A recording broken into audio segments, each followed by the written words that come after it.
السلام علیکم اعظم بھائی، اپنے اس کلپ کے اوپر آپ غور کریں نا تو آپ تھوڑا سا رک کے سوچیں تو آپ کو محسوس ہو جائے گا کہ آپ کیا کہہ رہے ہیں۔ محمد حنیف نے پورے قرآن کی دعوت اور سورہ یوسف سے کیا نکالا کہ یہ سجدہ کرنا یوسف علیہ السلام کو شرک نہیں ہے، یعنی ایک شرک کی چیز تھی جس کو وہ کہہ رہا ہے شرک نہیں ہے۔ غور کریں اس بات کے اوپر۔ اب کون سی وہی یعنی ایک دوسری چیز ہے جو شرک کے زمرے میں آتی ہے، اور کون کہہ رہا ہے یہ شرک نہیں ہے؟ بس ناجائز کہہ دو، یہ کر دو، وہ کر دو، شرک نہیں ہے۔ اور پھر اس کلپ کے اوپر غور کریں، اپنے اوپر کہتے ہیں کہ سننے والا اور دیکھنے والا ماننے سے شرک ہوتا ہے۔ تو گمبد کون سا دیکھتا ہے یا سنتا ہے؟ بتائیں، سورج سنتا ہے، درخت سنتے ہیں، اور جو چیزیں یہاں زمین پر پوجی جاتی ہیں یہ کیا سنتی ہیں؟ وہ اللہ کے بندے، جو چیز پوجی جائے اس کو مقدس سمجھا جائے، چاہے کوئی پتھر ہو، چاہے کوئی درخت ہو، جاندار ہو، بے جان ہو، جب اس کو پوجا جائے گا تو وہ بت بن جائے گا۔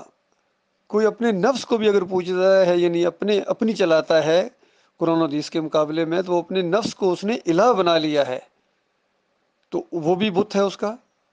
جس طرح وطن پرستی ہوتی ہے، وطن کیا سنتا ہے، بولتا ہے، دیکھتا ہے؟ کیوں کہتے ہیں وطن پرستی؟ اور بڑا پیارا شعر لکھا کسی نے کہ ان تازہ خداؤں میں، تازہ خدا یعنی جدید جو الہ ہیں، ان میں سب سے بڑا وطن ہے، وطن پرستی سب سے بڑا بت ہے۔ جو پیرہن اس کا ہے وہ مذہب کا کفن ہے، یعنی یہ ایک دوسرے کی موت ہیں۔ اگر آپ وطن پرستی کریں گے تو دین اسلام کی موت ہے، دین اسلام کو اپنائیں گے تو وطن پرستی کی موت ہے۔ پھر کوئی زبان پرستی کرتا ہے، زبان کو اہمیت دیتا ہے، علاقے کو اہمیت دیتا ہے، کوئی اپنی قوم کو اہمیت دیتا ہے، جیسے جرمن قوم ہے جی، یہ فرینچ ہیں جی، یہ جاپنیز ہیں جی، یہ چائنیز ہیں جی، بس یہ سب سے اعلیٰ ہیں جی، ان میں کچھ خصوصیت ہے جی۔ تو اس طریقے سے یہ سلسلے شروع ہوتے ہیں۔ باقی ہر چیز کی کوئی نہ کوئی سبب بنتا ہے۔ اگر یہ موضوع نہ چھڑتا تو اندر باہر کیسے آتا؟ وہ جو دلوں کے اندر روگ تھا وہ باہر کیسے آتا؟ وہ باہر آ گیا کہ یہ شرکیہ چیزیں ہیں، آپ ان کو شرک نہیں مان رہے ہیں، تو آپ کے نہ ماننے سے کیا ہوتا ہے؟ محمد حنیف نہیں مان رہا شرک، کہ یوسف علیہ السلام کو سجدہ کہتے شرک نہیں ہے، تو اس کے نہ ماننے سے کیا ہوتا ہے؟ شرک تو شرک ہے۔ اچھا، دوسری بات، ان کے جو ساتھی ہیں وہ کئی عرصہ یہ باتیں کہہ رہے ہو، ابھی تک قاری خلیل الرحمان بھی یہ کہتے رہے، کہتے ہیں ڈاکٹر صاحب نے کہا ہے کہ عقیدے کی خرابی ہے۔ جو یوسف علیہ السلام کو سجدہ مانتا ہے، جس کا ایمان خراب ہوتا ہے، وہ اس طرح تفسیر کرتا ہے کہ یوسف علیہ السلام کو سجدہ ہوا، تو کہتے ہیں ڈاکٹر صاحب نے ایمان کی خرابی کہا ہے نا، شرک تو نہیں کہا نا۔ شرک ثابت کرو، کہاں ڈاکٹر صاحب نے کہا ہے کہ یوسف علیہ السلام کو سجدہ کرنا شرک ہے؟ یہ ثابت کرو۔ غور کیجئے آپ۔ تو ہم نے اس کا آخر میں جواب یہ دے دیا کہ چلو ٹھیک ہے، ایمان کی خرابی ہی سمجھ لو بھائی، ایمان کی خرابی ہی سمجھ لو، اتنا تو مانو۔ تو بتاؤ، اگر کسی کا جنازہ تیار ہے اور اس کو کہا جائے کہ بہت ہی تہجد گزار تھا، عمرہ کرنے والا، 5 وقتہ نمازی، سب کچھ روزے دار بھی تھا، بس صرف ہلکا سا آخر میں کہہ دو بس صرف ذرا ایمان خراب تھا اس کا، تو ایک مومن اس کا جنازہ نہیں پڑے گا، ایمان خراب تھا؟ اچھا، کسی کو امام کے لیے، امامت کے لیے آگے کھڑا کرو اور اس کی تعریفیں بھی کرو کہ بہت بڑے عالم دین ہیں، بڑے حوالے دیتے ہیں اور بڑے متقی اور پرہیزگار ہیں، ان کے پیچھے نمازیں پڑھیں، بس صرف تھوڑا سا ایمان خراب ہے، تو بتاؤ کون مومن اس کے پیچھے نماز پڑھے گا؟ تو یہ معاملہ ہے اللہ کے بندو، آپ کفر تک اس کو کہہ رہے ہیں، گمبد کو، لیکن بس شرک نہ کہو جی، شرک نہ کہو، پتہ نہیں کیا ہو جائے گا، کفر کہہ رہے ہو، اور وہ کفر چلو کفر ہی مان لیتے ہیں، یہ وہ والا کفر ہے جو عقیدے کی خرابی ہوتی ہے، جو بندگی کسی چیز کی جاتی ہے، جس طرح سلیب کی بندگی کرنا، اس کو گلے میں لٹکانا، کیا سلیب سنتی ہے، دیکھتی ہے، بولتی ہے؟ یہ چیزیں سننے بولنے والی نہیں ہوتی ہیں، ان کی پوجا ہو رہی ہوتی ہے۔ اسی طرح بت کی مثال لے لیں، آج کوئی بت، ایک جہاں بھی آپ کو بت نظر آئے گا، آپ کو فوراً پتہ چل جائے گا، محسوس ہوگا کہ یہ جو معاملہ ہے یہ مسلمانوں والا نہیں، یہ مسلمان نہیں، یہ غیر مسلم ہے، کیونکہ بت نظر آیا وہاں، انہوں نے کسی جگہ ایسے بت کے آگے پیچھے پھول شول چڑھائے ہوئے ہیں، سب کچھ ہوا ہے، بغیر شخصیت کے بھی اگر آپ بت رکھ دیں تو آپ کو پہلا تاثر یہی جائے گا کہ یہ مشرک ہے، یہ مومن نہیں ہے۔ تو یہ معاملہ ہوتا ہے میرے بھائی، یہ جو ہانڈی چھت کے اوپر رکھ دیتے ہیں، وہ اس کے کیا نام ہے، نظر بد سے بچانے کے لیے، کیا ہانڈی سنتی ہے، دیکھتی ہے؟ اور کار کے ساتھ نیچے جوتا باندھ دیتے ہیں، نیچے جوتا سنتا ہے، دیکھتا ہے؟ پھر نبی علیہ السلام کے جوتے کی ہر جگہ جو بندگی ہو رہی ہے، وہ جوتا سنتا ہے؟ یہ سننے کا، وہ سننا ایک علیحدہ شرک ہے۔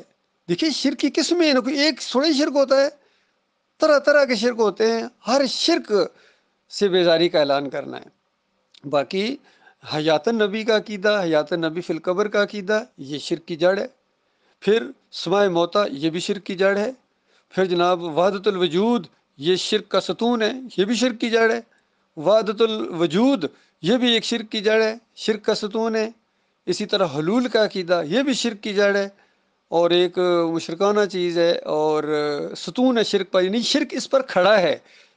اسی لیے کہا جاتا ہے یہ چیز فلاں چیز کی جڑ ہے، یعنی وہ درخت جو ہوتا ہے ان جڑوں کے اوپر کھڑا ہوتا ہے۔ ایک جڑ کاٹنے سے سارا درخت نہیں گرتا ہے، جب تک اس کی ساری جڑیں اور آخری جڑ بھی نہ جو سب سے گہری ہوتی ہے وہ بھی نہ کاٹ دی جائے، درخت نہیں گرتا ہے۔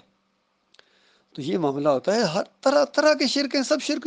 ہاں جو ایمان کو سمجھ آتا ہے، توحید کو سمجھ آتا ہے، پھر وہ ان چیزوں کی حمایت نہیں کرتا ہے۔ آپ کو احساس نہیں ہے کہ آپ ان چیزوں کی حمایت کر کے جو شرک کی نشانیاں ہیں پوجی جا رہی ہیں، ان کی حمایت کر کے یا اس کو شرک نہ کہہ کے آپ کتنا بڑا جرم کر رہے ہیں، آپ کو اس چیز کا احساس نہیں ہے۔ اور مرنے کے بعد اگر انہی میں چلے گئے اور جانا یقینی ہے، اس میں دوسری رائے کوئی نہیں ہے، آخرت ہمیشہ کی برباد ہے، کبھی فلاح نہیں پا سکیں گے، کبھی فلاح نہیں پا سکیں گے۔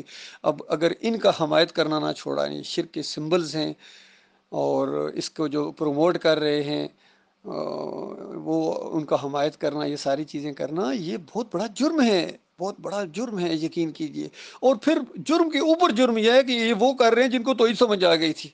اگر کوئی بریلوی کرتا، کوئی دیوبندی کرتا، کوئی اہل حدیث کرتا، جیسا کرتے ہیں اہل حدیث، یہاں حنبلی ہیں، سلفی ہیں، یہ چونکہ ڈرتے بھی ہیں، کئی دفعہ وہ پہچان بھی جاتے ہیں کہ ہاں یہ گنبد نہیں ہونا چاہیے، یہ شرک کی علامت ہے، کہا جائے تو کہتے ہیں ہاں بھائی، لیکن ہم بول نہیں سکتے، کیونکہ وہ نہیں بول سکتے ہیں، ان کو وہاں سے نکال دیا جائے گا۔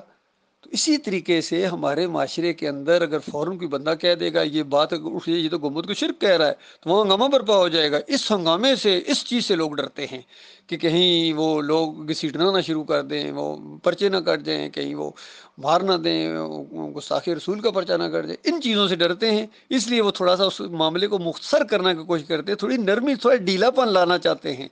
یہ جو ہے نا، یہ بہت بڑا جرم ہے، اللہ کے ساتھ یہ بے وفائی ہے، اللہ کے ساتھ یہ غداری ہے اور اللہ کے غضب کو یہ للکارنا ہے۔ اللہ تعالیٰ ایسے طرز عمل سے اپنی پناہ میں رکھے۔